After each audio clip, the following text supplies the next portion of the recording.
যে যে কোনো রিলেশনেই ঝগড়াঝাটি থাকে, ব্রেকআপ থাকে, ডিভোর্স থাকে। সো ওর আর আমার মধ্যে যে একটা রিলেশন ছিল তার মাঝখানে আমাদের ব্রেকআপ হয়ে গেছে।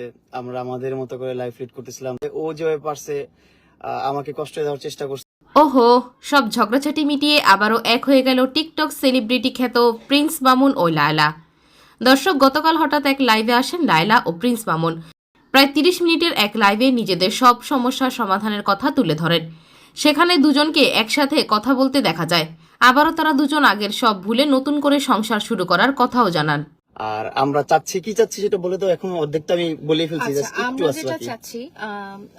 চাচ্ছি যে আমাদের দুজনের ঝগড়াঝাটিটা এমন খারাপ পর্যায়ে চলে গেছে যে এটা একেবারে আমরা আইনের সহায়তার পর্যায়ে চলে গেছিলাম, যে আমি একটা আইনি সহায়তা নিব, এরকম খারাপ সিচুয়েশন এবং ও নিছেও, এবং তারপর নিয়েছেও, আমি অলরেডি নিয়েছি এবং ওর নামে 100 কোটি টাকার একটা মানহানি মামলাও হয়ে গেছে।